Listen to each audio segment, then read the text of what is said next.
تو کیا یہ روایت بھی اہل سنت کی کتاب میں ہے؟ اور جو مظالم رسول کے بعد شہزادی کے حق میں ہوئے ہیں، اس ذات کو آزار و اذیت پہنچانا پیغمبر کی بھی حرمتی ہے۔ حتیٰ کہ حرمت فاطمۃ الزہرا ہوئی ہے تو پھر رسول کی حرمت ہوئی ہے، اور جب رسول کی حرمت پامال ہو گئی تو جس نے پامال کیے اس کے اسلام اور ایمان پر سوال نہیں کرنا چاہیے کہ یہ مومن ہے یا مسلم ہے، نہیں، وہ مسلمان اور ایمان اس کا ختم ہو گیا ہے۔ حضرت عائشہ پیغمبر اکرم سے فرماتی ہیں کہ میں دیکھتی ہوں کہ فاطمہ جب بھی آتی ہیں آپ ان کے احترام میں کھڑے ہوتے ہیں اور ان کو چومتے ہیں، تو اس کی وجہ کیا ہے؟ خوارزمی صاحب نے یہ کہا کہ اپنی کتاب میں ہر روایت کو نقل نہیں کرتا، جس پہ امت مسلمہ کا اتفاق ہو اسے نقل کرتا ہوں۔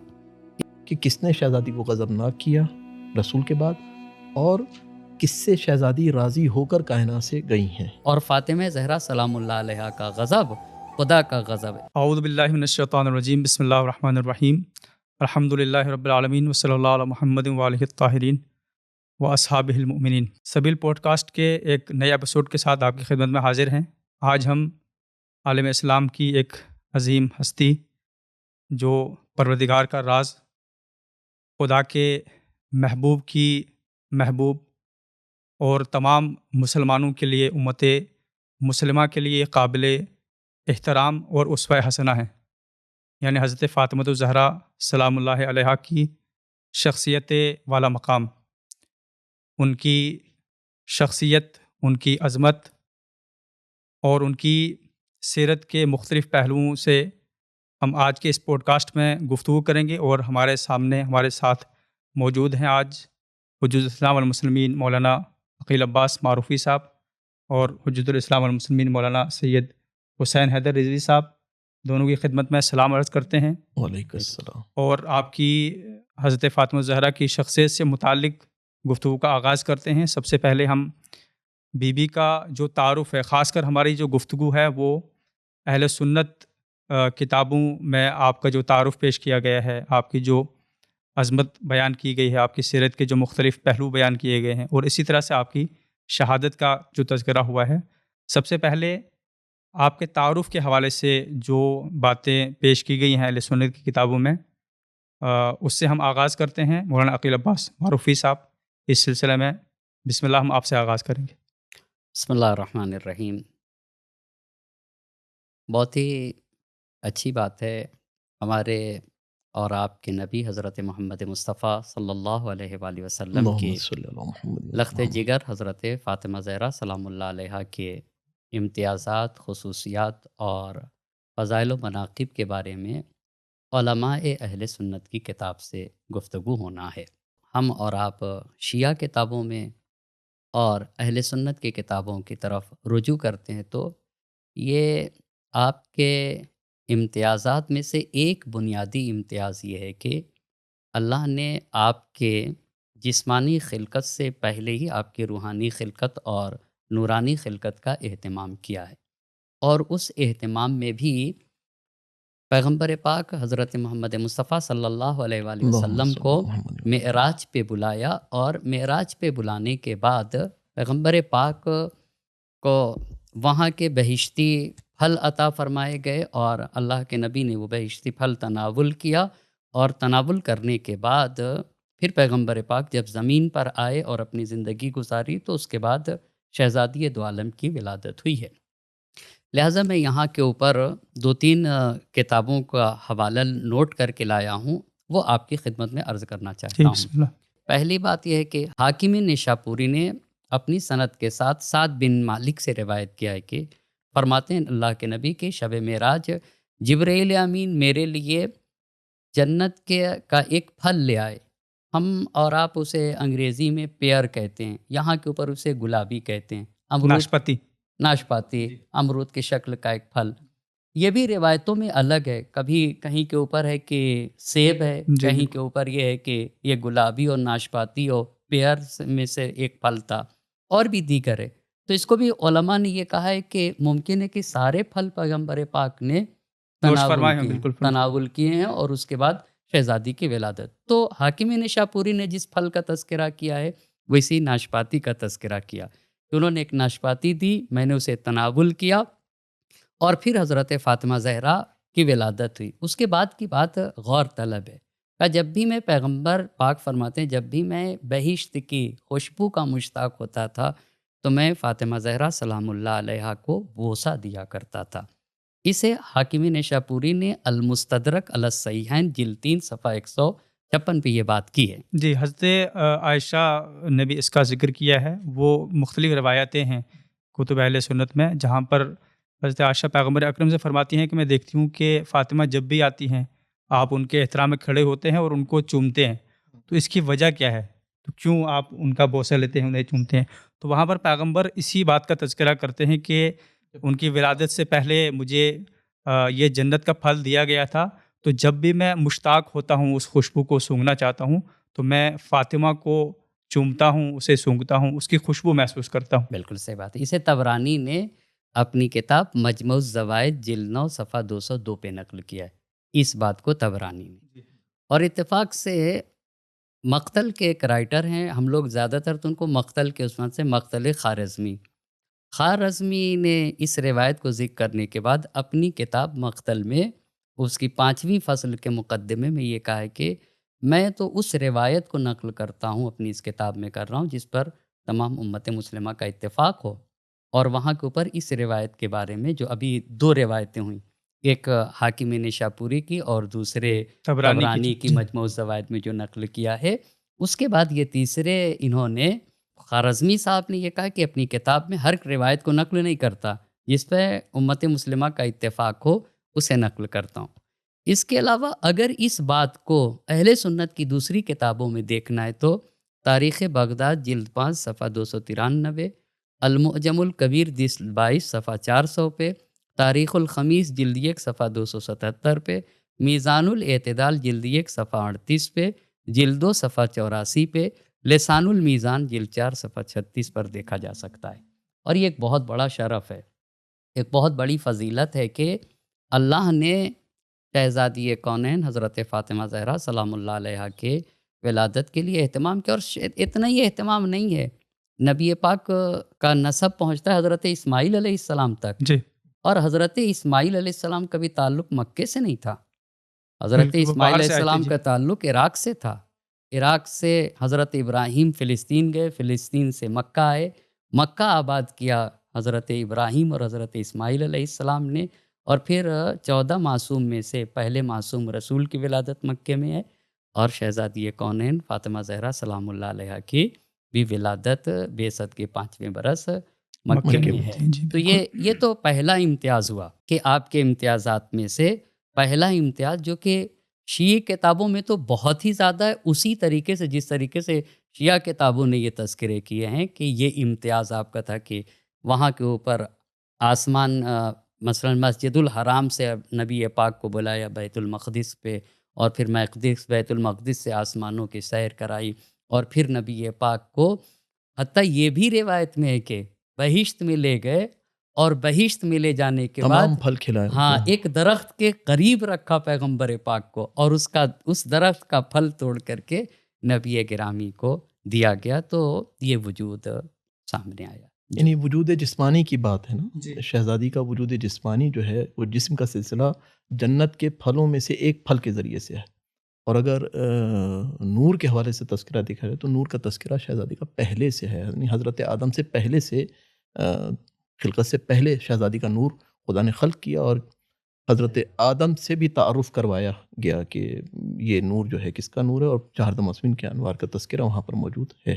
یہ خود ایک امتیاز ہے شہزادی کا کہ جہاں نور خدا سے مشتق ہے، عظمت پروردگار سے، اور جسم کا سلسلہ بھی یعنی ہم سب کے اجسام جو ہیں وہ خاک اور اس سے وجود میں آ رہے ہیں، بہرحال وہ سلسلہ جو ہمارا ہے، لیکن شہزادی کا جسم بھی جنت کے پھلوں میں سے ایک پھل یا جنت کے پھلوں سے ہے۔ مختلف روایت اہل سنت کی کتابوں میں ملتی ہیں، جیسا کہ ذخائر العقبہ کی جلد نمبر 1 اور صفحہ نمبر 36 پہ اسی روایت کو نقل کیا ہے کہ جب حضرت عائشہ ام المومنین رسول کی زوجہ جو ہیں وہ پہنچی ہیں اور رسول کی نے کہا کہ آپ اکثر بوسہ لیتے ہیں شہزادی کا، اور مختلف انداز سے کبھی ہاتھ چومتے ہیں، کبھی ماتھے کا بوسہ لیتے ہیں، کیا وجہ ہے؟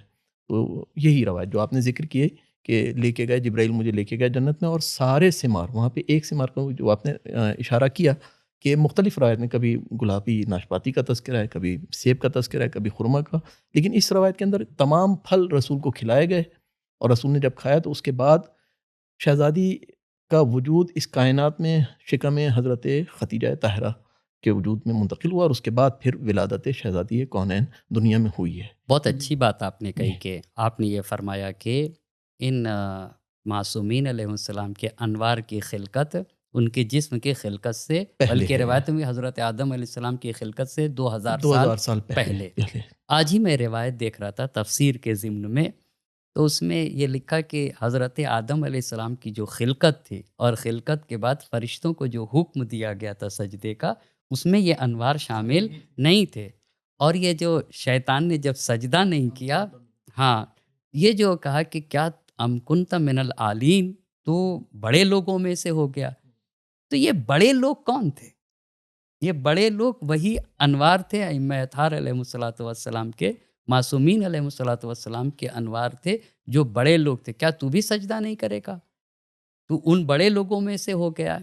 تو یہ شہزادی کے نور کی خلقت، ائمہ اطہار علیہ السلام اور چہاردہ معصومین علیہ السلام کی نورانی خلقت ان کی جسمانی خلقت سے پہلے۔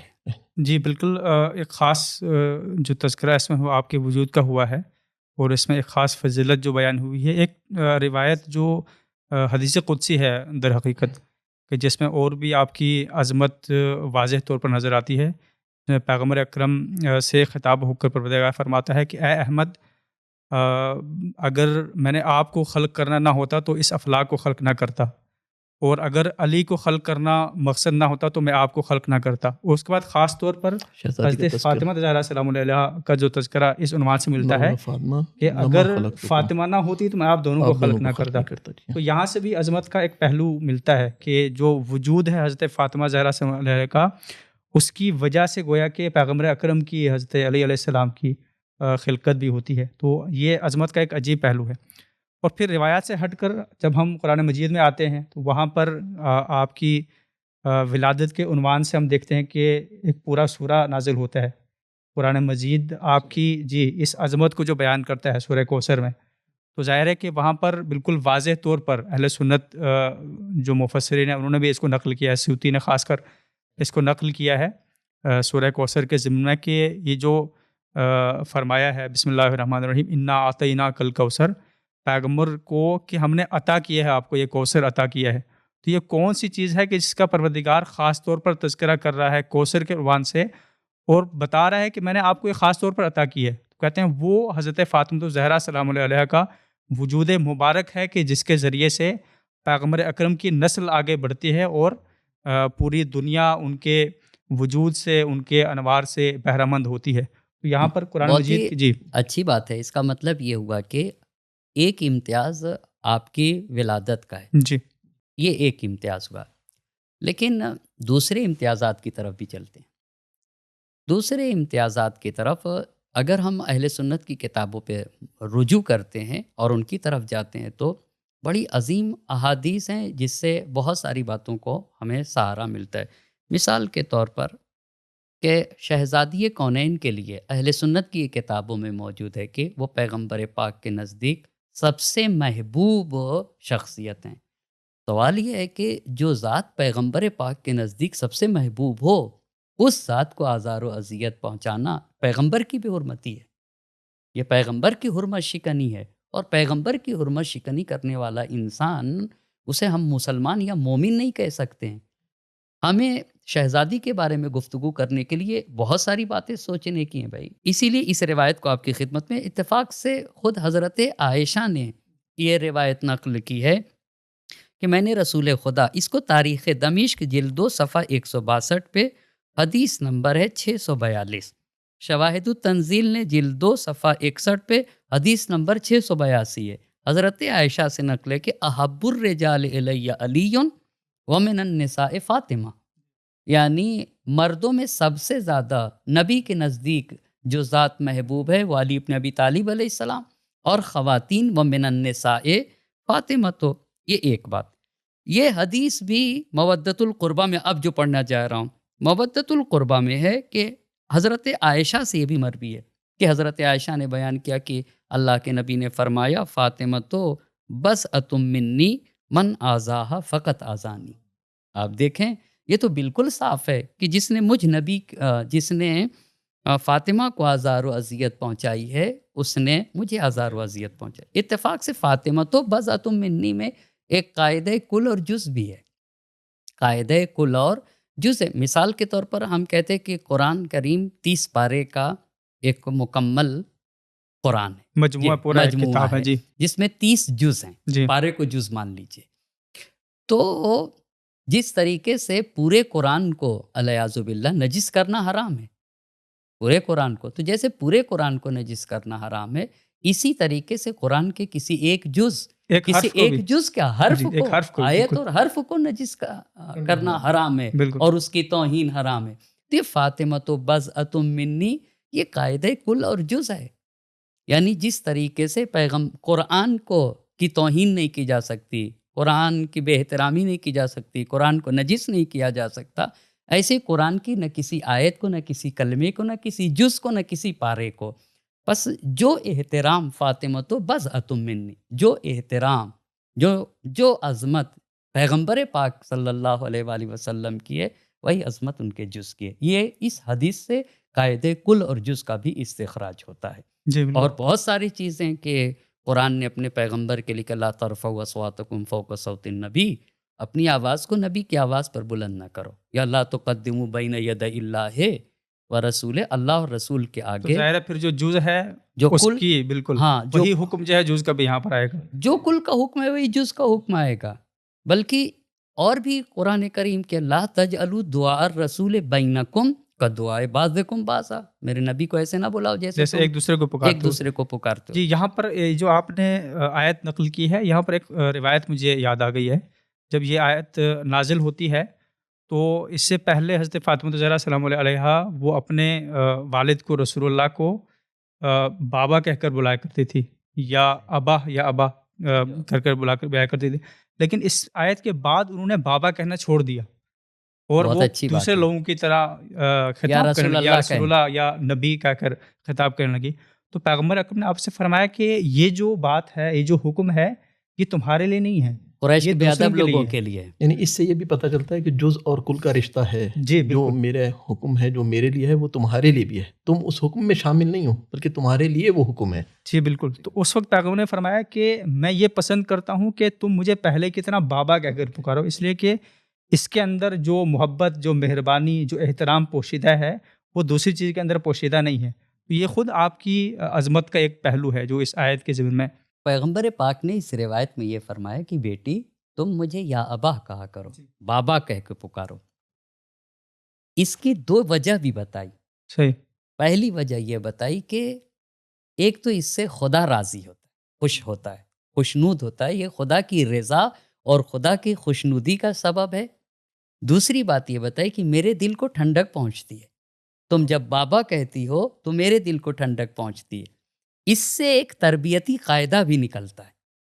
بس پیغمبر نے کہا کہ بیٹی تم مجھے بابا کہو.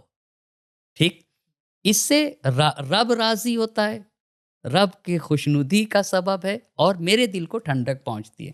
اس کا مطلب یہ ہوتا ہے کہ ایک تربیتی نقطہ یہ نکلتا ہے کہ باپ اور بیٹی یا باپ و اولاد کوئی بھی ہو، باپ کو اپنی اولاد سے محبت کرنا چاہیے، اولاد کو بھی اپنے والدین سے. بالکل.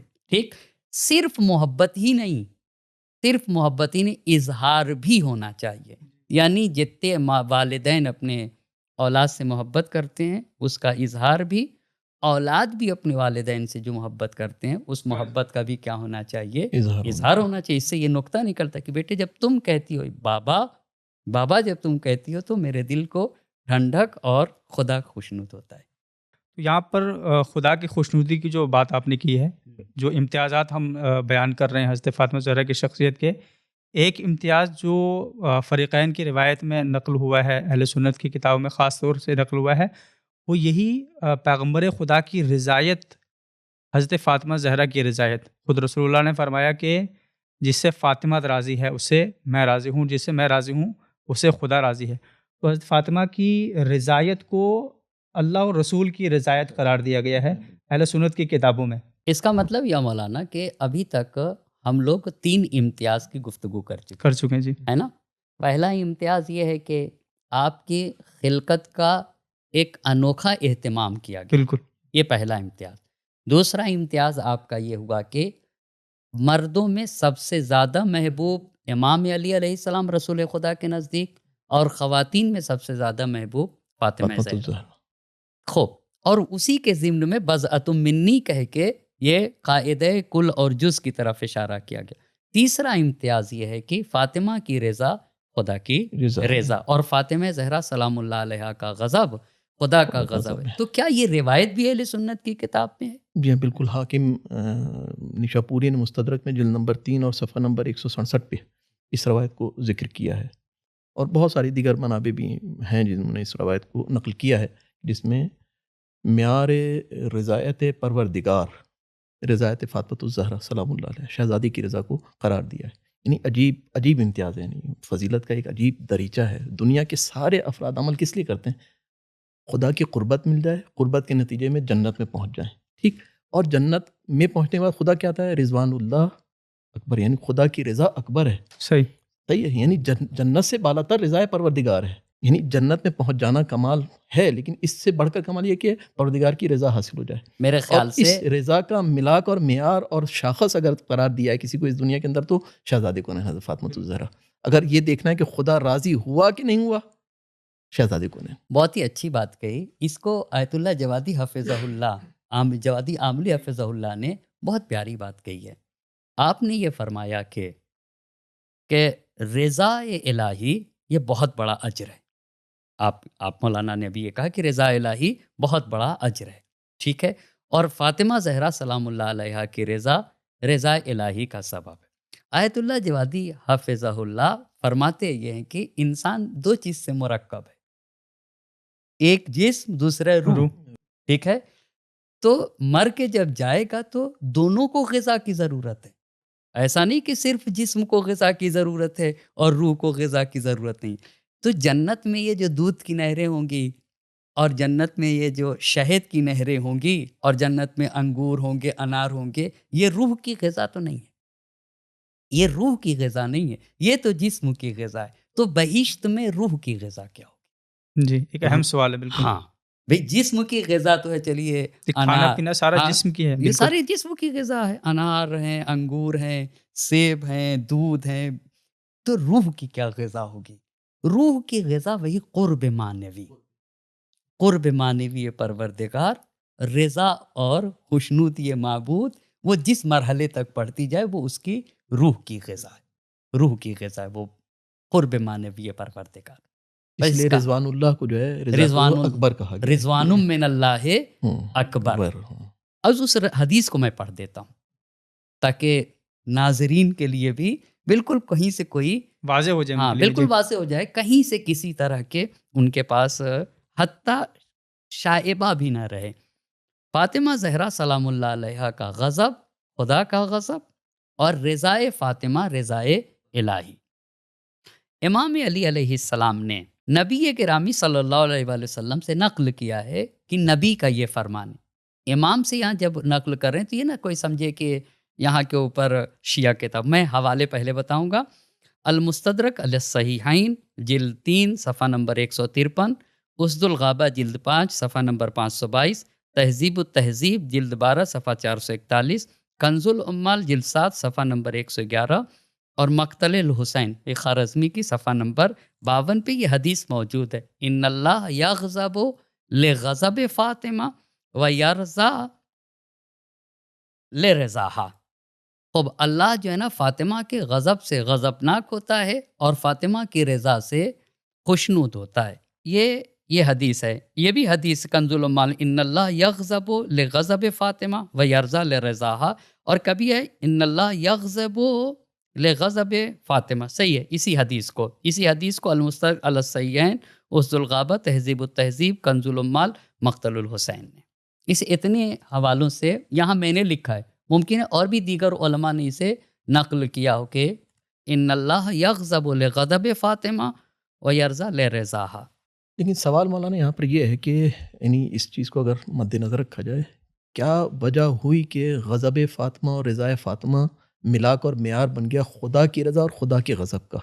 وہ تمام فضائل جو ہم دیکھتے ہیں دنیا کے اندر، عبادت حضرت شہزادی کونین، تقوی شہزادی کونین اور دیگر اخلاق، اور یعنی مراحل عبادت میں اس مرحلے تک پہنچی ہیں، شہزادی کے قرب کے اس مرحلے پہنچی ہیں جہاں پر مظہر صفات پروردگار ہیں۔ جی بالکل.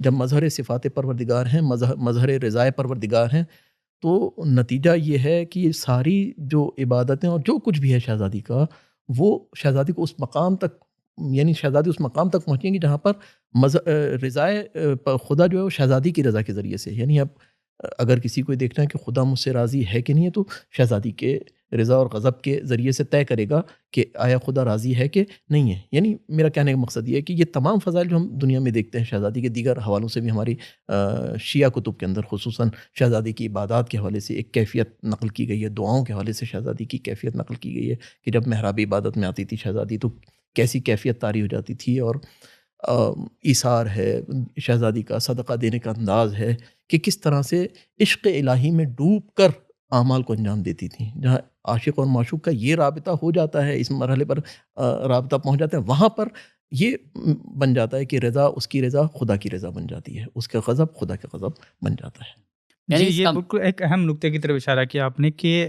یہ جو اسوہ کاملہ جی یہ بنی ہے، تو یہ یوں ہی نہیں ہے بنی ہے، بلکہ وہ تمام صفات الہی آپ نے اپنے وجود کے اندر اتارے ہیں اور پروردگار نے پھر آپ کو وہ معیار بنایا ہے۔ ایک اور نقطہ جس کی طرف اشارہ کرنا ضروری ہے یہاں پر، چونکہ بسا اوقات یہ سمجھا جاتا ہے کہ پیغمبر رسول اللہ صلی اللہ علیہ وسلم اگر اہل بیت کے بارے میں، اپنی بیٹی کے بارے میں یا مولا علی علیہ السلام کے بارے میں کوئی گفتگو کر رہے ہیں تو ممکن ہے کہ وہ اس رشتہ داری کی بنیاد پر، جو جذباتی تعلق ہے آپ کا ان ہستیوں کے ساتھ، اس کی بنیاد پر ایک گفتگو کر رہے ہوں، جبکہ ایک تو قرآن مجید آپ کے بارے میں فرما رہا ہے کہ وحی الہی کے علاوہ کوئی گفتگو نہیں کرتے ہیں، بلکہ حکم پروردگار سے جو بھی بات کرتے ہیں حکم پروردگار سے کرتے ہیں۔ تو دوسرا یہ کہ نہیں، بلکہ پیغمبر اکرم دیکھ رہے ہیں کہ بھائی ان کے اندر وہ سارے انسانی الہی کمالات پائے جاتے ہیں اور اس کی بنیاد پر گفتگو کر رہے ہیں۔ ایسا نہیں کہ صرف جذباتی وہ قرابت داری کو بنیاد بنا کر نہیں، فضائل اگر کا کوئی ذکر نہیں ایسا ہوگا۔ سوچتا ہے تو اس کا مطلب ہے کہ وہ نبی کی معرفت نہیں رکھتا ہے، وہ امام کی معرفت نہیں رکھتا۔ نبی اور امام نہ مبالغہ کرتے ہیں، نہ ہی وہ حق اور حقیقت سے ہٹ کر کے کوئی بات کرتے ہیں۔ ایسا نہیں ہے کہ انہوں نے کہا ہے تو ایسا ہوا، ایسا تھا اس لیے فرمایا۔ بالکل وہ حق اور حقیقت سے ہٹ کے گفتگو نہیں کرتے۔ شہزادی ایسی ہیں اس لیے اللہ کے نبی نے یہ ارشاد فرمایا، نہ کہ نبی نے ارشاد فرمایا ہے تو ہو جائیں گے، نہیں ہیں، اس حقیقت کے اوپر فائز ہیں اور یہ تمام چیزیں رکھے ہوئے ہیں، اس لیے اللہ کے نبی نے یہ ساری چیزیں فرمائی۔ نہ نبی مبالغہ کرتا ہے، نہ نبی زیادہ روی کرتا ہے، نہ نبی کے یہاں حق اور حقیقت سے ہٹ کر کے کوئی بات ہوتی ہے۔ لہٰذا اگر کوئی ایسا سوچتا ہے تو اس کا مطلب ہے، ایک آیت تو ہم لوگ پڑھتے کہ وما ینطق عن الہوی ان ہوا الا وحی یوحی، دوسری آیت یہ ہے کہ جس کا میں ترجمہ کروں وہ یہ ہے کہ لو تقول علینا بعض الاقاویل، اے میرے نبی آپ اگر اپنی طرف سے کوئی بھی بات ہماری طرف نسبت دیں گے، خدا کہہ رہا ہے، تو ہم آپ کے شہرگ حیات کو کاٹ دیں گے، اللہ اکبر۔ اور جتنے بھی ناصر و مددگار آپ لے کر آئیں کوئی بھی ہم کو اس عمل سے روک نہیں سکتا ہے۔ ایک بات بھی اگر آپ اپنی طرف سے ہماری طرف نسبت دے دیں گے تو ہم آپ کی حیات آپ سے چھین لیں گے۔ یہ قرآن کا صاف لفظ ہے۔ اور ایک تو وہ وما ینطق عن الہوی ان ہوا وحی یوحی، اور دوسرے یہ ہے لو تقول علینا بعض الاقاویل، اگر آپ اپنی طرف سے کوئی بات کی نسبت دیں گے تو ہم آپ کی شہرگ حیات آپ سے، آپ کی زندگی کو چھین لیں گے۔ لہٰذا سب سے پہلے اس کو نبی اور امام کے اوپر اعتقاد کو کامل کرنا ہوگا، پھر آ کر اس طرح کی باتوں کو وہ سوچے گا۔ جی بالکل۔ یہاں تک ہم نے حضرت فاطمہ زہرا کی شخصیت کے حوالے سے آپ کا جو مقام و مرتبہ ہے اس کے متعلق جو گفتگو کی ہے، لیکن ایک اہم پہلو جو آپ کی شخصیت کا ہے وہ آپ کی علمی شخصیت ہے۔ اس کے بارے میں کم گفتگو ہوتی ہے اور سوالات بھی بہرحال ذہن میں اٹھتے ہیں کہ آپ کی علمی شخصیت، خاص کر اہل سنت کتابوں میں آپ کی احادیث کا تذکرہ ملتا ہے نہیں ملتا ہے، نقل کیا گیا ہے کس حد تک ہے، اس کی طرف بھی اگر اشارہ فرما دیں تو۔ نہیں، اچھی بات ہے، یہ بات بھی بہت ہی اچھی ہے اور عجیب یہ تاریخ کا ظلم ہے، یہ تاریخ کا ظلم ہے۔ جس طریقے سے ہم اور آپ حضرت زینب کبریٰ سلام اللہ علیہا کی شخصیت کے اوپر گفتگو کرنے جائیں تو اور ان کے واقعاً حقیقی معرفت اور شناخت حاصل کرنا ہے تو کسی بھی انسان کے شناخت کے لیے کئی راستے ہوتے ہیں، جس میں سے ایک راستہ یہ ہوتا ہے کہ دوسروں نے ان کے بارے میں کیا کہا ہے۔ صحیح. مثلاً اگر ہمیں حضرت فاطمہ زہرا سلام اللہ علیہا کی حقیقی شناخت حاصل کرنا ہے تو ہمیں یہ دیکھنا ہوگا کہ دوسروں سے مراد اب اوپر سے آتے ہیں کہ خالق اور مالک نے آپ کے بارے میں کیا ارشاد فرمایا ہے، اللہ کے نبی نے آپ کے بارے میں کیا ارشاد فرمایا ہے، معصومین علیہم الصلاۃ والسلام نے کیا ارشاد فرمایا، اور پھر اس کے نیچے ہم آئیں گے کہ دیگر علماء اور مفکرین نے کیا ارشاد فرمایا۔ بس کسی بھی انسان کی شخصیت کا کہ جاننے کے لیے اس کا پہلا راستہ یہ ہوتا ہے کہ دوسرے لوگوں نے اس کے بارے میں کیا کہا ہے۔ اگر اس کے اوپر آئیں ہم جناب فاطمہ زہرا سلام اللہ علیہ کی شخصیت کے اوپر گفتگو کریں تو پھر آپ دیکھیں مباہلہ کو لے لیجئے، فمن حاجک فیہ من بعد ما جاءک من العلم فقل تعالوا ندعو ابناءنا وابناءکم ونساءنا ونساءکم وانفسنا وانفسکم ثم نبتہل۔ جی. اس کے اوپر علامہ شرف الدین علی اللہ مقامہ نے یہ کہا کہ انفسنا ہے، انفس جمع ہے، صیغہ انفس جمع ہے، ٹھیک ہے، ادھر سے ابنا بھی وہی ہے جی. ایک، اور ادھر سے نساء نسانا بھی، بھی بالکل تینوں ٹھیک جگہ ہو گئی جمع بات؟ کر سکیں. پر نساء کی جگہ ایک خاتون ہے، سارے نساء میں جمع کا دائرہ اس کے جو سب سے کم ہوتا ہے جمع 3 ہوتا جی، ہے، عربی زبان میں پر بالکل زیادہ کتنا ہوتا ہے؟ کوئی حد نہیں ہے. کوئی حد نہیں ہے، کروڑوں ہو تب بھی بالکل سب کو نساء کہیں گے، صحیح. کم سے کم نساء کہنے کے لیے 3 ہونے چاہیے. 3 بالکل. ہونے چاہیے، جی. صحیح ہے نا؟ تو انفسنا میں امام علی علیہ السلام کو اور نساءنا میں شہزادی کونین کو، انہوں نے کہا اس کا یہ خود نساءنا کی جگہ ایک خاتون کو لے جانا یہ خود اس بات کی دلیل ہے کہ ساری خواتین سے افضل۔ جی بالکل. اس کا مطلب ہے کہ وہ معیار جو نساءنا کے لیے ضروری تھا، وہ کمالات، وہ فضائل جو نساءنا کے لیے ضروری تھے، وہ حضرت فاطمہ الزہرا کے علاوہ کسی کے اندر بھی نہیں پائے جاتے تھے. بالکل صحیح بات ہے، صرف ایک شخصیت تھی کہ جو نساءنا کے اس مصداق معیار بن پر سکتی پوری تھی، اترتی تھی، تھی اور وہ حضرت فاطمہ الزہرا کہ جو سلام اللہ جھوٹوں علیہ. پہ لعنت کر سکے، جو جی خود بالکل. اتنی سچی ہو، اتنی صدیقہ ہو کہ وہ مقابل میں باطل جا کا مقابلہ کر سکے. مقابلہ جی کر سکے۔ اتفاق سے کتنی عظیم بات ہے کہ یہ پیغمبر کی رسالت کے گواہ بنی یہ ہستیاں، جو پیغمبر کی رسالت کے اوپر گواہ بنے۔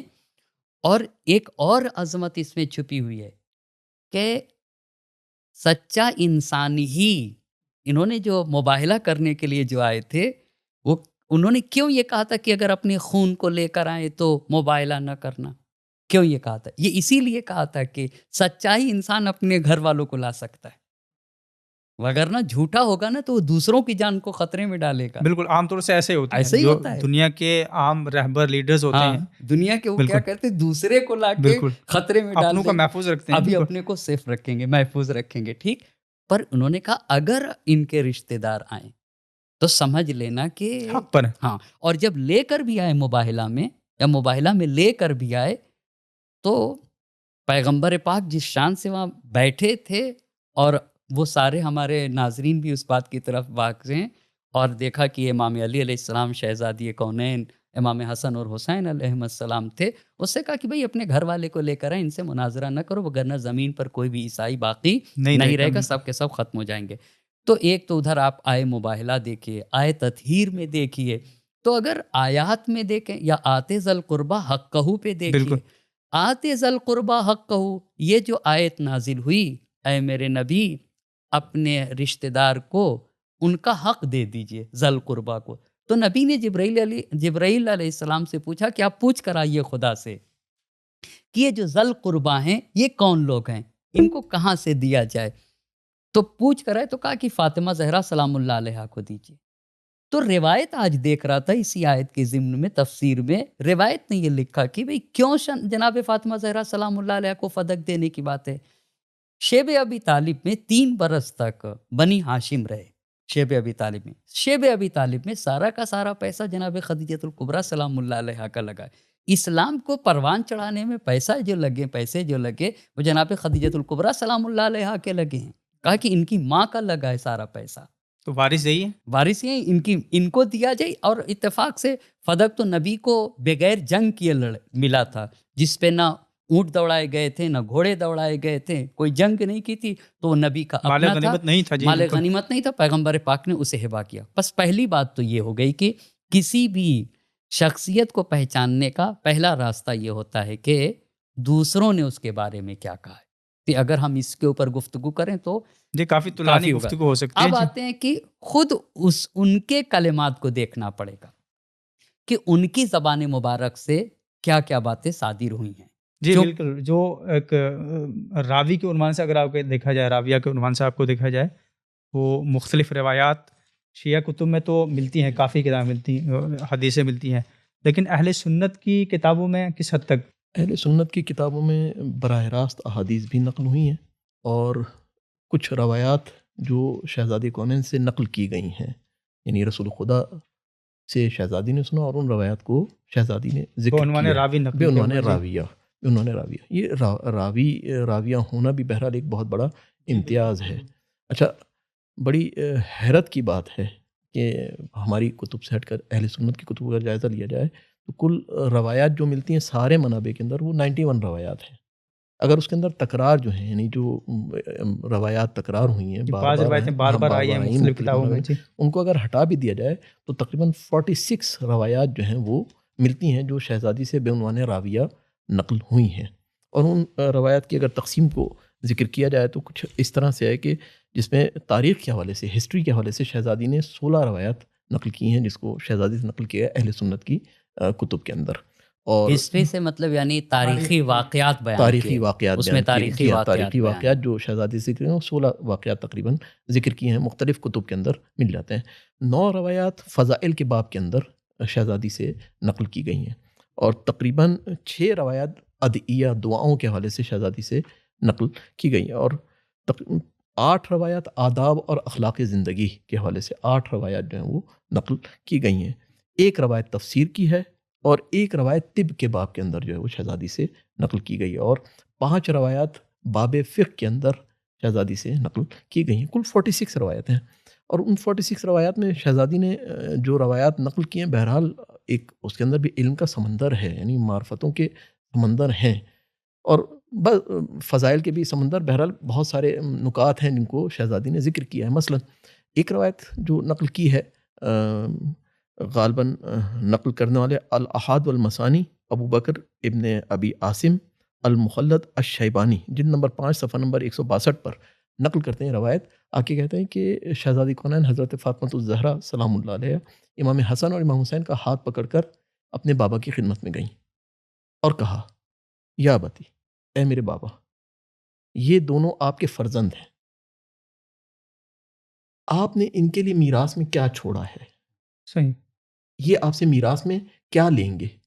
یعنی آپ کی کس چیز کی، کس وراثت کے یہ وارث بنیں گے. اچھا، یہاں پر 2-3 چیزیں بہرحال روایت میں واضح ہو گئیں کہ شہزادی نے اپنے دونوں بیٹوں کو نسبت دی رسول کی طرف کہ یہ آپ کے بیٹے ہیں، ایک. اور دوسرا یہ کہ میراث کے حوالے سے گفتگو کرنی گئی ہے. یعنی دنیا کے اندر تو قہری ایک نتیجہ ہے کہ کوئی وارث اگر کوئی جاتا ہے، میراث چھوڑ کر جاتا ہے تو وارثین کو ملتی ہی ہے. لیکن یہاں پر لے جانے کا مقصد یہ ہے کہ یہ مادی میراث سے ہٹ کر کوئی چیز شہزادی پوچھنا چاہ رہی ہیں، اور رسول نے بھی اسی کی طرف اشارہ کیا.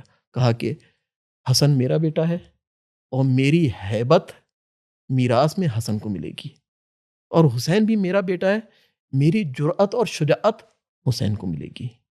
یہ روایت، اس کے علاوہ دیگر روایت جو ہیں وہ نقل کی گئی ہیں، شہزادی نے سے نقل کی گئی روایت. اچھی بات ہے، آپ نے بہت ہی اچھے طریقے سے ان باتوں کو بیان کیا. تقریباً کتنی روایتیں ہوئیں؟ 96 اور 91 روایات ہیں، اور 46 تکرارات کو ہٹا کے، یعنی جو تکرار شدہ روایت ان کو ہٹا کر 46 روایت بنتی ہیں. ویسے 91 روایت. میں آپ نے کہا نا ایک دعا کے بارے میں، جی، یہ بھی ایک عظیم روایت ہے. اس روایت کو جس کو خود شہزادی نے نقل کیا ہے، میں اسے پڑھتا ہوں. سمعت النبی ان فی الجمعۃ لساعۃ لا یراقبها رجل مسلم یسأل اللہ فیہا خیرا الا آتاہ ایاہ.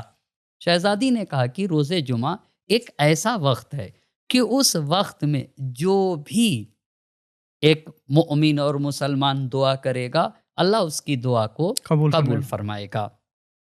تو راوی پوچھتا ہے کہ جو کہ اس میں کہا ایک وقت ہے، راوی نے پوچھا کہ ایو ساعتن ہے، کون سا وقت ہے؟ ہاں کون سا وقت ہے، وہ کون سا وقت ہے؟ تو فاطمہ زہرا سلام اللہ علیہا نے فرمایا کہ میرے بابا نبی نے یہ فرمایا تھا اذا تدلی نصف عین الشمس للغروب، جب سورج کی آدھی ٹکیا ڈوب چکی ہو، سورج کی جو پوری ٹکیا ہے وہ آدھی ٹکیا ڈوب چکی ہو، اس وقت دعا کرو۔ تو اب شہزادی کہتی ہیں کہ کانت فاطمہ تو تقول لغلامہا، جناب فاطمہ زہرا سلام اللہ علیہا اپنے غلام سے کہتی تھیں کہ اس عد الی الزراف، چھت کی بلندی پہ جاؤ، یعنی چھت کے اوپر جاؤ، فَإِذَا رَأَيْتَ نِصْفَ عَيْنِ الشَّمْسِ قَدْ تَدَلَّى لِلْغُرُوبِ، اور جب یہ تم دیکھنا اوپر سے کہ اب آدھی ٹکیا ڈوب چکی ہے تو مجھے بتا دینا، فَعَلِمْنِي حَتَّى أَدْعُوَ، تو مجھے بتا دینا تاکہ میں دعا کروں۔ اس کو کنز العمال جلد نمبر 7 صفحہ نمبر 766 حدیث نمبر 21313 پہ وہاں کے اوپر اس کو انہوں نے نقل کیا ہے۔ لیکن ایک بات یہاں پہ کہنا ضروری ہے، وہ یہ ہے کہ آپ بہتر جانتے ہیں اس حدیث میں یہ کہا گیا کہ بھئی جو بھی اس وقت پہ دعا کرے گا پوری ہوگی، تو کیا واقعاً جو بھی کر لے گا پوری ہوگی اور کسی شرط و شرائط کی ضرورت نہیں؟ ظاہر ہے دعا کے بہت سے ہیں۔ ہاں، اس کا مطلب ایک میں مثال دوں تو پھر بات کو سمجھا سکوں۔ صحیح۔ مثال کے طور پر یہ کاغذ ہے، ٹھیک ہے، اور آگ کاغذ کو جلاتی ہے یا نہیں جلاتی؟ جی جلاتی ہے، نیچرل جلانا چاہیے، جلانا چاہیے آگ کو جلا، لیکن میں آگ یہاں لیے رہوں کاغذ یہاں لیے رہوں، آپ بتائیں جلے گا؟ نہیں جلے گا۔ یا مان لیجئے کہ کاغذ گیلا ہے اور آگ کو چپکا بھی دیا، جب تک کاغذ سوکھ نہیں جائے گا تب تک نہیں جلائے گی، تب تک نہیں جلے گا۔ اس کا مطلب کیا ہوتا ہے کہ آگ کے اندر جلانے کی کیپیسٹی ہے پر اس کاغذ قریب نہیں ہے، یا کاغذ میں مشکل ہے، گیلا ہے کاغذ، تو اگر کاغذ گیلا ہے تو آگ میں جلانے کی کیپیسٹی ہے، پر چونکہ کاغذ گیلا ہے لہٰذا نہیں جل سکے گا۔ یہ جو کہا گیا ہے بالکل ایسے ہی ہے، یہ اس کو ہم اپنی علم کی دنیا میں اس کو کہتے ہیں مقتضی، یہ علت تامہ نہیں ہے۔ یہ جو کہا گیا کہ جمعے کا وقت جب آدھی ٹکیا ڈوب جائے تو دعا کرو تو دعا پوری ہوگی، ادھر سے مشکل نہیں ہے، صحیح، ادھر سے وہ ہوگی پوری، پر یہ ہے کہ اگر اپنے اندر وہ کیپیسٹی ہے تو حتماً پوری ہوگی۔ دینے والے میں کمی نہیں ہے، دینے والے میں کمی نہیں، لینے والے میں مشکل نہیں۔ اگر ادھر سے کوئی مشکل نہیں ہے کہ نہیں ہے اور ادھر سے بھی نہیں ہے تو یہ چیز حتماً پوری ہوگی جی۔ بس کوئی یہ نہ خیال کرے کہ کوئی کیسا بھی ہو اور اس کے اندر لینے کی کیپیسٹی بھی نہ ہو تو پھر وہ ہو جائے گا۔ آگ جلاتی ہے پر جو چیز جلنے والی ہے اس کے اندر کوئی مشکل نہ ہو تو آگ جلا دے گی۔ یہ پہلی روایت تھی جو شہزادی سے، ایک کہیں تو اجازت دے تو دوسری روایت بھی پڑھوں؟ جی بسم اللہ، مختصر، ٹھیک ہے جی ہاں۔ دوسری روایت یہ پڑھنا چاہتا ہوں کہ یہ بھی سنن ابن ماجہ جلد 1 صفحہ 253 اور مسند احمد ابن حنبل جلد 1 صفحہ 159 پہ 159 پہ اس روایت کو ہے کہ رسول پاک جب مسجد میں داخل ہوتے تو کیا کہتے تھے، مسجد سے باہر نکلتے تھے تو کیا فرماتے تھے؟ ان النبی کان اذا دخل المسجد یقول بسم اللہ اللہم صلی علی محمد واغفر ذنوبی وافتح لی ابواب رحمتک۔ جب داخل ہوتے تھے تو پیغمبر پاک بسم اللہ کہتے تھے، مسجد میں داخل ہوتے تو پہلا کام بسم اللہ، دوسری بات کہتے تھے خدایا محمد صلی اللہ علیہ وسلم پر درود بھیج، تیسری بات یہ کہتے تھے کہ میری مغفرت فرما، اور چوتھی بات کہتے تھے کہ اپنی رحمت کے دروازے کھول دے جب داخل ہوتے تھے۔ وَإِذَا خَرَجَ يَقُولُ، اور جب مسجد سے باہر آتے، اس روایت کو بھی جب مسجد سے باہر آتے تھے تو کہتے تھے بسم اللہ پڑھتے تھے، دوبارہ اللہم صلی علی محمد، اور پھر وغفر ذنوبی، گناہوں کو معاف کر، وفتح لی ابواب فضلک، وہاں تھا ابواب رحمتک، یہاں پہ ہے کیا؟ ابواب فضلک، اپنے فضل و کرم کے دروازوں کو کھول دے۔ لیکن اس میں ایک مشکل یہ ہے کہ انہوں نے سنن ابن ماجہ اور مسند احمد ابن حنبل نے یہ بات لکھا صلوات آدھی ادھوری، جس کو دم بریدہ کہتے ہیں، ہاں جس کو ہم کہتے ہیں ابتر. پیغمبر اکرم نے اور فرمایا کہ پیغمبر نے ابتر کہا صلوات نہ کہ بھیجیں. مجھ کے اوپر میرے اوپر صلوات بترا نہ بھیجا کرو دم بریدہ. تو راوی نے اتفاق سے اس روایت کو بھی کتب اہل سنت نے تاریخ بغداد جلد 6 صفحہ نمبر 216، سنن الحافظ جلد 1 صفحہ 309، سنن نسائی جلد 1 صفحہ 190، حاکم کی مستدرک علی الصحیحین جلد 3 صفحہ 148 پہ یہ حدیث ہے. کون سی حدیث؟ یہ حدیث یہ ہے کہ رسول خدا صلی اللہ علیہ وسلم نے کہا کہ مجھ پر دم بریدہ صلوات نہ بھیجا کرو، ابتر اور بترا صلوات نہ بھیجا کرو. اچھا، کہا کہ صلوات پڑھو، مجھ پر صلوات بھیجو پر دم بریدہ نہ بھیجا کرو.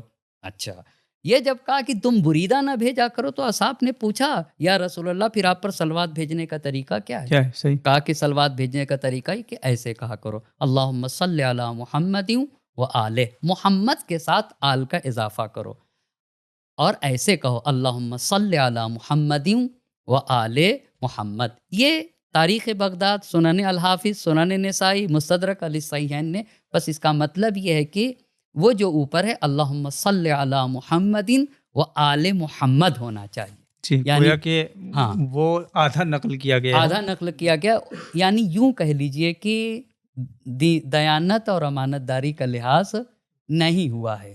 اور ہمارے پاس ایک بات ہے، ایک فارسی کا مقولہ بھی ہے کہ دروگو حافظ ندارت. ایک جگہ تو کاٹ دیا پر دوسری جگہ نہیں کاٹ سکے نا، دوسری جگہ نہیں کاٹ سکے. جو انسان سچائی سے کام نہیں لیتا ہے وہ پکڑا جاتا ہے. خاص کر جب فضائل اہل بیت کی بات ہو تو ظاہر ہے کہ اس کو نہیں چھپایا جا سکتا.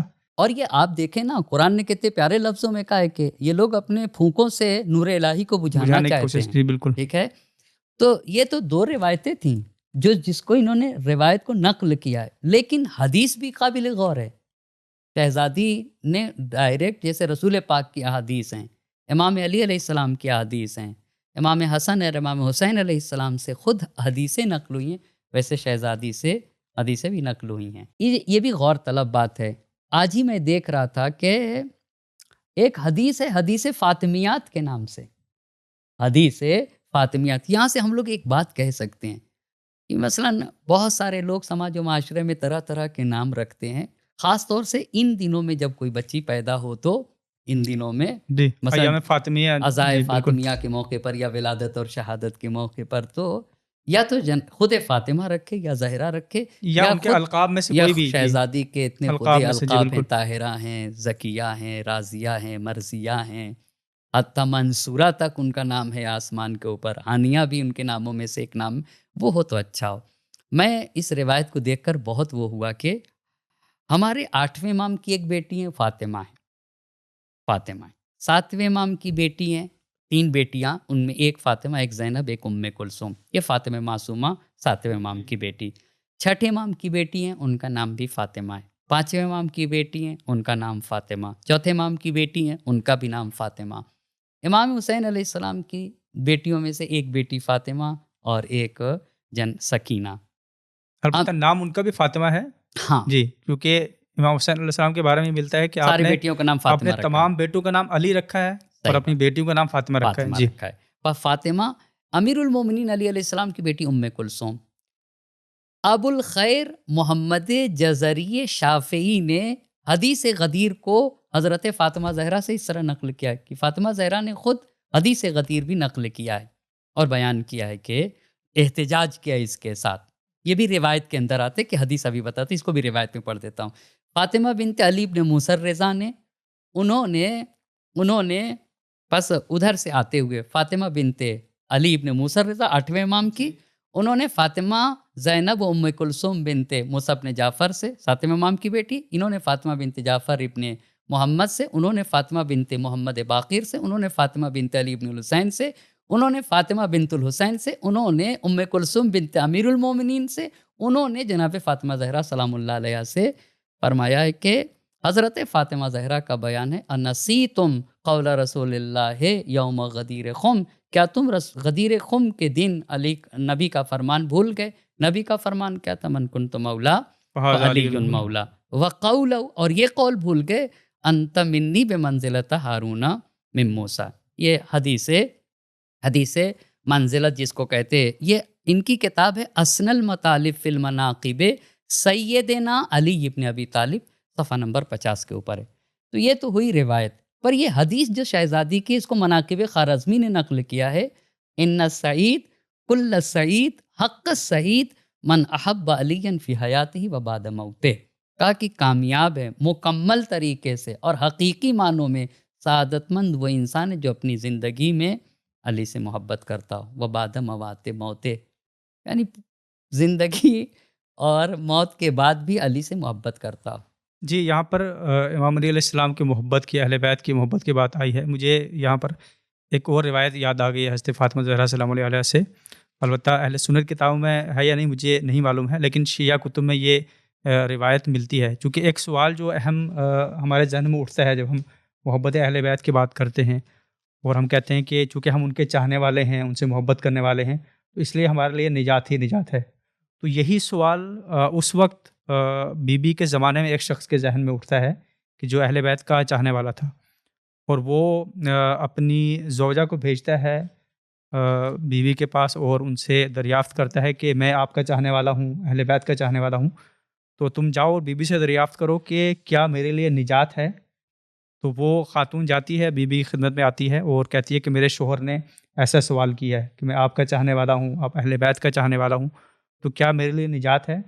تو بی بی فرماتی ہیں کہ اپنے شوہر سے یہ کہنا کہ اگر تم ان باتوں کی رعایت کرتے ہو، ان باتوں پر عمل کرتے ہو جو ہم اہل بیت نے دین کے عنوان سے تم تک پہنچائی ہیں اور حکم دیا ہے، تو تمہارے لیے نجات ہے۔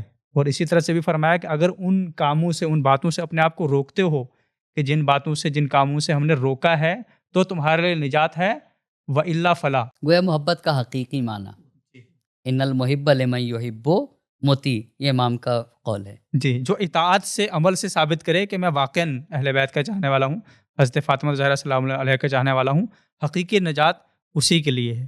شہزادی کے اگر ایک اور امتیاز کو دیکھا جائے تو مرحلہ ایک خاتون کی زندگی کا باپ کے گھر میں ہوتا ہے، اور پھر ایک مرحلہ اس کی زندگی کا شروع ہوتا ہے شوہر کے گھر میں آ کے۔ شوہر کے گھر میں آنے کے بعد امتیازات، لیکن شوہر کے گھر میں آنے کے لیے رشتہ ازدواج میں منسلک ہونا، بالکل خود یہ امتیاز بھی شہزادی کا امتیاز ہے کہ جہاں پر ازدواج شہزادی کونین کے حوالے سے خدا کا امر جی، اہل خدا سنت کے، نے نقل کیا کہ بالکل خدا کے حکم سے شادی۔ خدا کے حکم سے یہ ازدواج ہوا ہے، یعنی یہ خود ایک امتیاز ہے شہزادی کا، یعنی ایک فضیلت کا ایک باب ہے پورا، جس میں کائنات میں کسی کی شادی بھی خدا کے حکم سے نہیں ہوئی، لیکن سوائے شہزادی کونین حضرت شہزادی کونین حضرت فاطمہ الزہرا سلام اللہ اور مولا کائنات علی ابن ابی طالب۔ صحیح بات ہے، روایت میں ہے کہ میں نے آسمان پہ، عرش پہ علی کے شادی فاطمہ زہرا سے کی، اور اے پیغمبر آپ زمین کے اوپر یہ شادی کو، اس عظیم رشتے کو آپ انجام دیں۔ جی، اور تبری نے اس روایت کو نقل کیا ہے، جی ہاں، اس میں تبری کہتے ہیں کہ مولا علی سے مخاطب ہو کر رسول اللہ فرماتے ہیں یا علی ھذا جبرائیل یخبرونی ان اللہ زوجک فاطمہ، کہ جبریل نے ابھی مجھے خبر دی ہے کہ میں نے آسمان پر تمہارا نکاح فاطمہ سے کر دیا ہے۔ گویا خدا کے امر سے یہ کام جو ہے وہ انجام پایا ہے۔ تو کہا ہے کہ یا علی ان اللہ امرنی، کہ خدا نے مجھے امر کیا ہے، کیا مجھے ان ازوجک فاطمہ، میں آپ کا ازدواج فاطمہ سے کر دوں۔ بس یہ یعنی امر پروردگار ایک طرف، اور پھر خدا نے خبر دی ہے، یعنی خبر وہ آپ والی بات آپ نے جو مولانا کی کہ آسمانوں پر خدا نے کر دیا ہے، اور زمین پر جو ہے وہ آپ کر دیجئے، یعنی میں خبر دے رہا ہوں آپ کو۔ اور یہاں پر یہ امر یعنی رسول کی اپنی چاہت وہ یقیناً ہے، لیکن اس میں خدا کا امر شامل ہے جی کہ بالکل، امر الہی کے ذریعے سے یہ ازدواج ہوا ہے۔ اور کیوں نہ ہو، کیونکہ جب بحث کف کی آتی ہے تو شہزادے کونین کا کف مولا کائنات کے علاوہ کوئی اور جی ہے ہی دنیا میں نہیں، کوئی نہیں تھا۔ جی ہے۔ اتفاق سے اگر آپ نے یہ کفو کی بات کی ہے، تو میں یہاں کے اوپر اس حدیث کو لکھ کر لایا تھا کہ شہزادی کا کف کوئی نہیں ہے امام علی علیہ السلام کے علاوہ۔ اسے بھی فصول المہمہ نے لکھا ہے، جلد 1 صفحہ نمبر 656 پہ۔ امام صادق علیہ السلام نے جناب فاطمہ زہرا اور حضرت علی علیہ السلام کے ہم کف ہونے کے بارے میں حدیث امام کی ہے، نقل کتب اہل سنت نے اسے نقل کیا ہے۔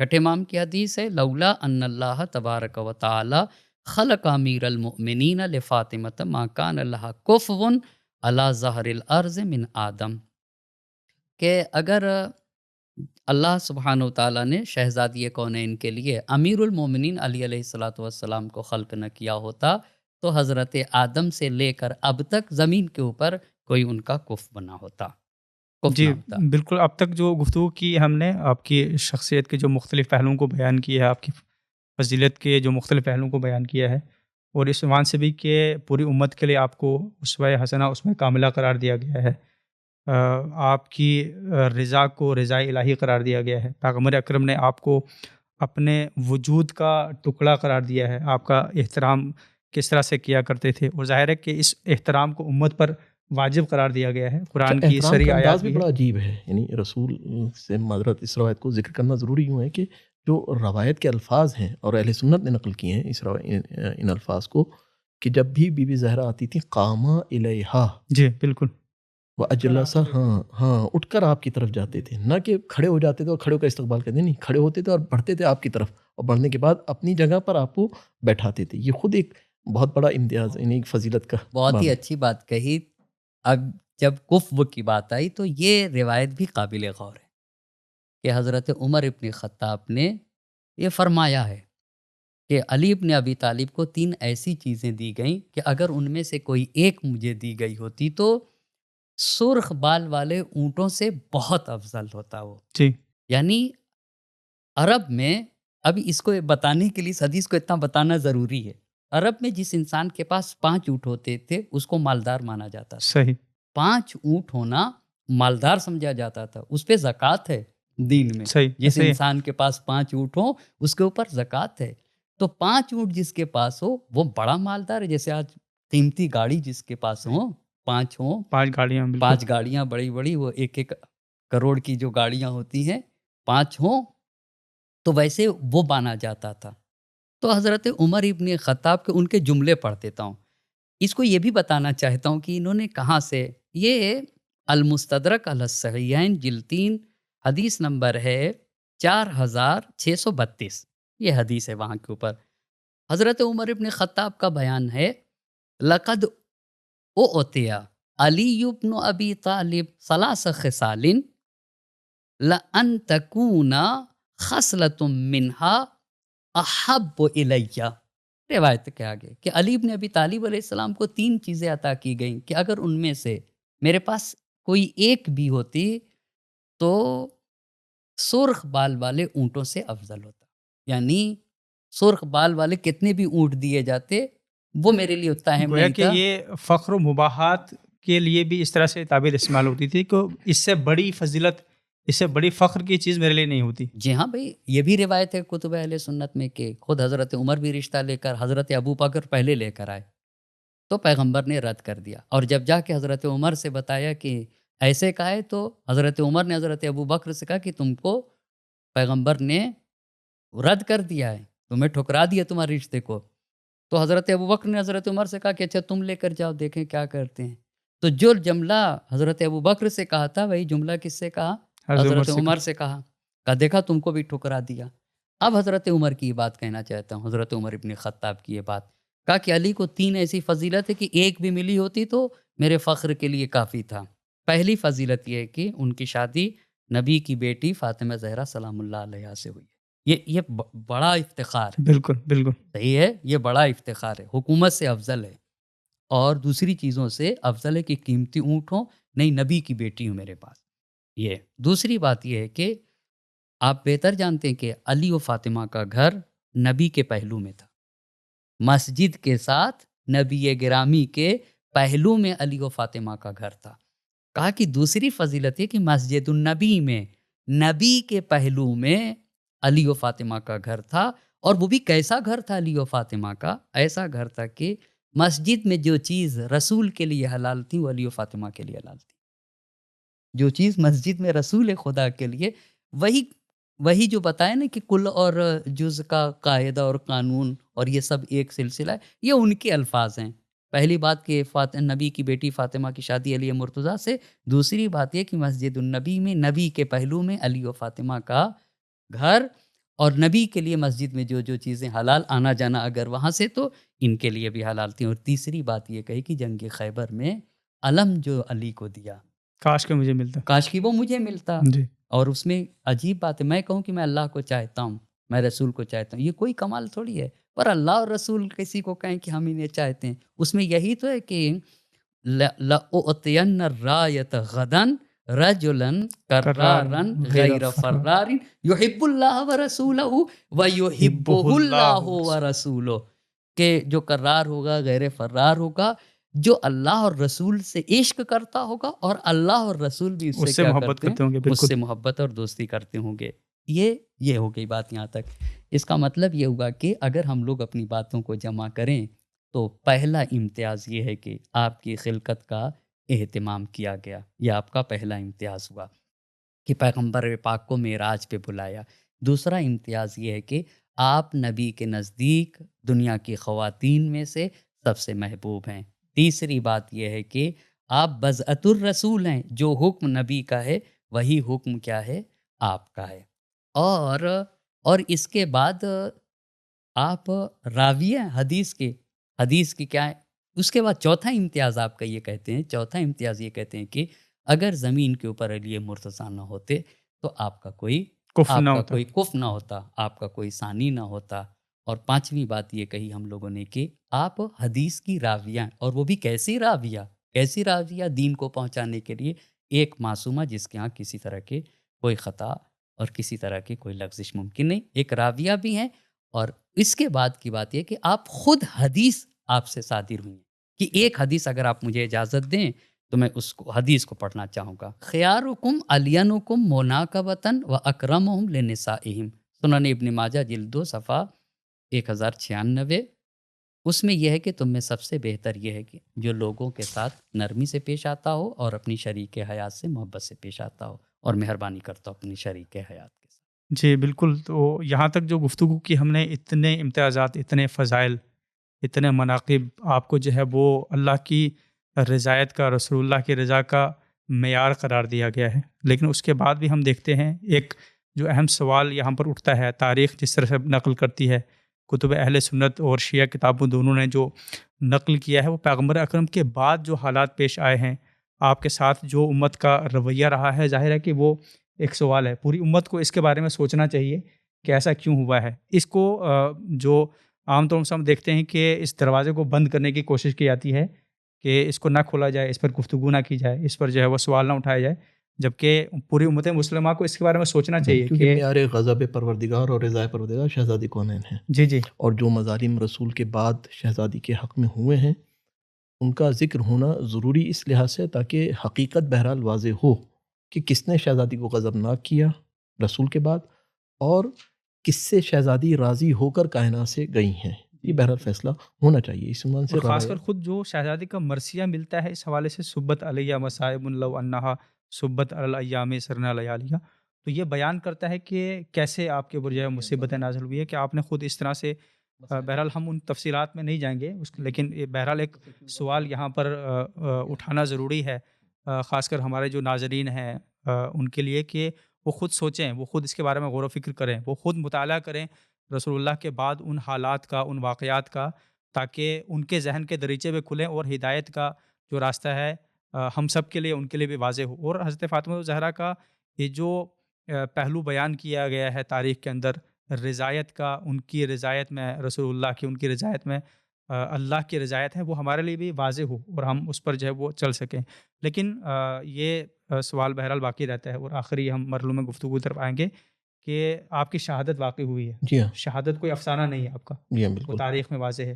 تو شہادت کے حوالے سے کیا ذکر ملتا ہے؟ اس میں مختلف روایات ہمیں ملتی ہیں، اور انشاءاللہ مولانا وضاحت مزید کریں گے کہ شہزادی کے دروازے پر آ کر مسلمانوں کا جمع ہونا بعد رسول خدا بیعت کے لیے کہ مولا کائنات سے بیعت لی جائے، اور اس عنوان سے آ کے جمع ہونا، اور پھر مولا کائنات کا نہ آنا دروازے پر. اور ہم یہ کہہ رہے مولانا، آپ صرف یہ بتائیے، انصاف سے یہ بتائیے، اتنا تو جانا سب سے محبوب جی بالکل نبی کی بیٹی ہے نا، جی تو ان کی حرمت شکنی، نبی کی حرمت شکنی ہے یا نہیں ہے؟ بالکل. جب ہم نے تو وجود کل کیا اور جز کا ہم نے قاعدہ بیان کیا، آپ سب کچھ کو چھوڑ دیجئے، آ کے دروازہ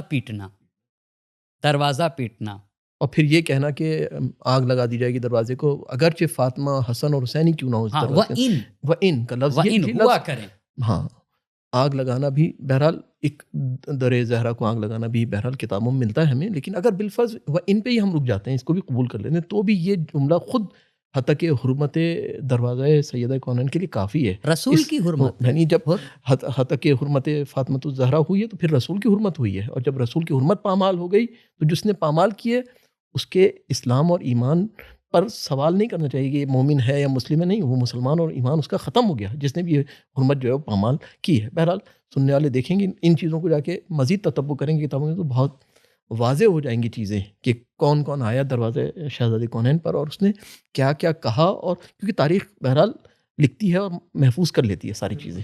اصل میں شرح ابن ابی الحدید معتزلی انہوں نے اس کو ثقیفہ جوہری سے، جوہری ہیں وہ بالکل ابتدا کے رائٹر، انہوں نے سب سے بہترین طریقے سے ثقیفہ کو بیان کیا ہے. جو یہ 20 جلدی شرح ابن ابی الحدید معتزلی ہے، اس سے اس وقت الگ نکال کے بھی الثقیفہ جو کہ جوہری کی ہے، جس سے انہوں نے زیادہ مطالب لیے ابن ابی الحدید معتزلی نے، انہیں بڑے واضح لفظوں میں اور بہت صاف اور شفاف طریقے سے ان باتوں کو نقل کیا. اور اگر کوئی اور بھی ہمارے شیعہ علماء کو جاننا چاہتا ہے تو شہید محمد باقر الصدر رحمۃ اللہ علیہ کی الثقیفہ اور فدا، جی بالکل، بہت اور اہم. محمد رضا مظفر رحمۃ اللہ علیہ کی، انہوں نے بھی ثقیفہ کے انہوں اوپر نے جو بھی کتاب لکھی ہے. جی بالکل. ثقیفہ کے اوپر کتابیں لکھی ہیں. اور اس موضوع کے اوپر تمام اہل سنت کی کتاب سے معالم المدرستین سید مرتضیٰ عسکری رحمۃ اللہ علیہ کی بھی کتاب بھی بہت محقق ہے. تمام کتب اہل سنت سے کن کن لوگوں نے حملہ کیا، کون کون لوگ تھے، کس طریقے سے ہوا، وہ کتب اہل سنت سے وہاں کے اوپر انہوں نے نقل کیا ہے کہ جہاں پہ انسان جا کے دیکھ سکتا ہے. بہرحال یہ طے ہے کہ رسول کے بعد مصیبتوں کا سلسلہ اور حملہ کرنا در زہرا پر یہ مسلم ہے، تاریخ میں یہ ثابت ہے. اس میں جناب کوئی شک محسن اور کی شبہ شہادت کے بارے میں بھی ابن ابی الحدید معتزلی نے نقل کیا. ان کی شہادت کے بارے میں بھی انہوں نے ابن ابی الحدید معتزلی نے نقل کیا. کافی وضاحت سے انہوں نے نقل کیا ان باتوں کو. بیوی کا جو آخری وقت ہے، بالکل اگر مختصر اس پر روشنی ڈال دیں تاکہ ہم پھر اپنی گفتگو کو سمیٹ کر. جی، شہزادی کونین کا آخری وقت جو ہے اس کو حضرت ام سلمہ سے نقل کیا ہے مسند احمد بن حنبل نے اپنے مسند کے اندر جلد نمبر 6 صفحہ نمبر 461 پر، اور یعقوبی نے ذخائر العقبہ صفحہ نمبر 52 پر 52 پر، اور اصول القابہ جلد نمبر 5 اور صفحہ نمبر 590 پر حضرت ام سلمہ سے بی بی شہزادی کونین کے آخری وقت کو نقل کیا ہے، کہ جو اس بات پہ بھی دلیل بنتا ہے کہ شہزادی کے پاس علم ما کان اور ما یکن تھا، یعنی جو ہونے والے حوادثوں کا بھی علم تھا. آخری وقت آیا تو شہزادی نے، ام سلمہ کہتی ہے، مجھ سے کہا کہ اے ام سلمہ مجھے پانی لا کے دیجیے. حضرت ام سلمہ کہتی ہیں کہ میں نے پانی لا کر دیا اور شہزادی نے اس سے غسل کیا، غسل فرمایا. غسل فرمانے کے بعد جب آئی ہیں تو اپنی کنیز سے کہا میرا لباس لا کر مجھے دو.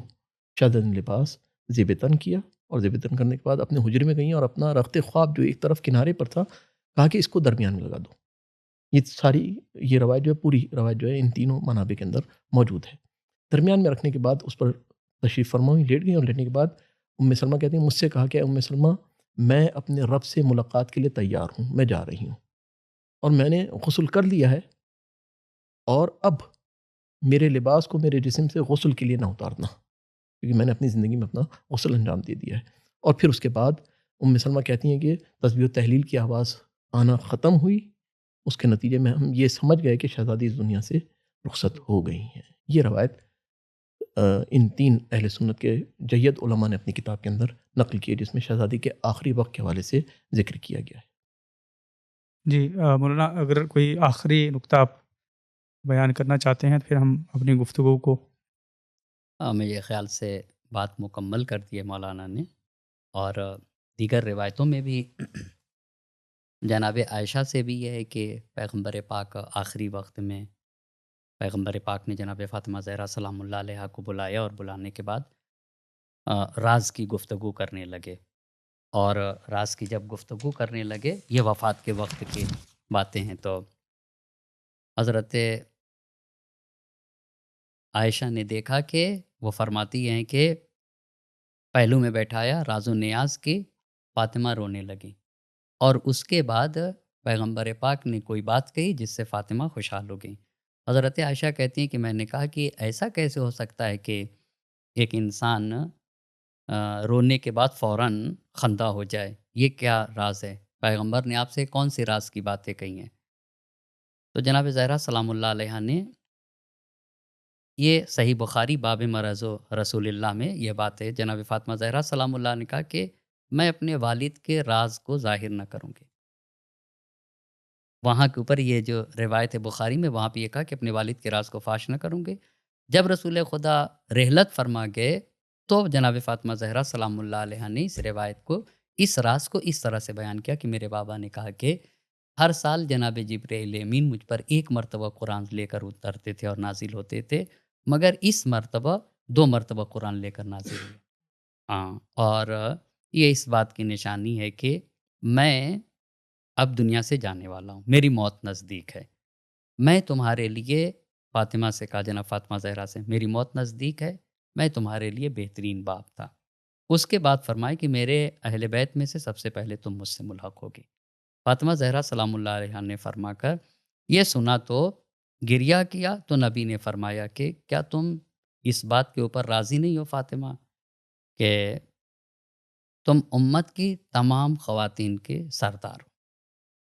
تو فاطمہ زہرا سلام اللہ علیہ خوشحال ہوئی۔ یہ ایک روایت، لیکن دیگر بعض روایتوں میں یہ آیا ہے کہ جب اللہ کے نبی نے یہ کہا کہ تم سب سے پہلے مجھ سے ملحق ہوگی، تو فاطمہ زہرا سلام اللہ خوشحال ہو گئیں کہ میں اپنے بابا سے زیادہ دیر تک، زیادہ دن تک اپنے بابا کے فراق میں نہیں رہوں گی، اور اپنے بابا کے بعد اپنے بابا سے ملحق ہو جاؤں گی۔ جی، جس طرح سے روایات میں بھی ہے کہ آپ رسول اللہ صلی اللہ علیہ وسلم کی شہادت و ارتحال کے بعد صرف 75 یا 95 دن اس دنیا میں رہتے ہیں اور اس کے بعد آپ کی وفات ہو جاتی ہے۔ تو بہرحال ناظرین، ہم نے بی بی دو عالم کی شخصیت کے کچھ پہلو آپ کے سامنے بیان کیے ہیں، خاص کر کتب اہل سنت سے جو آپ کی شخصیت، آپ کے فضائل کے باب میں نقل ہوا ہے، اور یہ سمندر کا صرف ایک قطرہ ہے۔ ظاہر ہے کہ وہ جو شخصیت ہے ان کی عظمتوں کا ہم ادراک نہیں کر سکتے ہیں، وہ خدا اور اس کا رسول ہی بہتر جانتے ہیں، اور وہ پاک ہستیاں کہ جو ان سے حقیقی معنی میں واقف ہیں اور ان کی معرفت رکھتی ہیں۔ امید ہے کہ یہ پوڈ کاسٹ آپ کے لیے مفید رہا ہوگا۔ انشاءاللہ آئندہ پھر حاضر ہوں گے ایک نئے موضوع، ایک نئے پوڈ کاسٹ کے ساتھ۔ تب تک اجازت دیجیے، خدا حافظ۔ عجل لولیک الفرج۔